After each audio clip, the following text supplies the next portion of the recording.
क्या आपको लगता है नेतन्याहू या डोनाल्ड ट्रंप ही बड़े शैतान है? नहीं, इनसे भी बड़ा शैतान है बिल गेट्स, जो दुनिया भर में डिपॉपुलेशन करने वाला मेन इंसान है। ऐसा डोनाल्ड ट्रंप ने भी कहा था।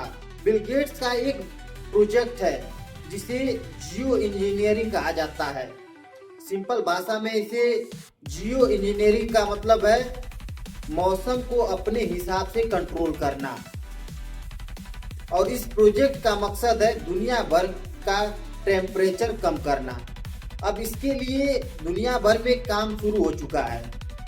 इंडिया में भी हाल ही में आपने कई जगह आसमान में धुआं देखा होगा जहां केमिकल छिड़का जा रहा है।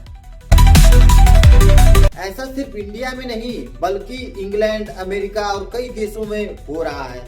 अब सवाल ये है, ये केमिकल क्या है? ये केमिकल सल्फर डाइऑक्साइड या कैल्शियम कार्बोनेट होता है। अब इससे होता क्या है, इस चीज को जानते हैं। ये सूरज की रोशनी और उसके टेम्परेचर को काफी हद तक कंट्रोल करता है और तापमान 1 से 3 डिग्री तक कम हो जाता है।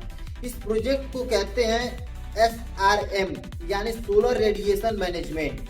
अब बिल गेट्स के हिसाब से ये फायदे का सौदा है क्योंकि इससे टेम्परेचर कम होगा, लेकिन इसके नुकसान भी बहुत भयानक बताए जा रहे हैं।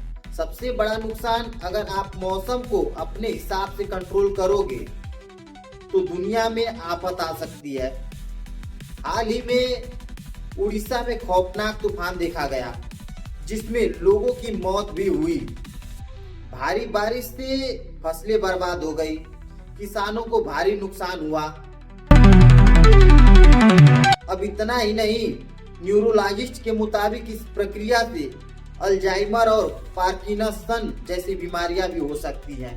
ये दोनों दिमाग की गंभीर बीमारियां हैं।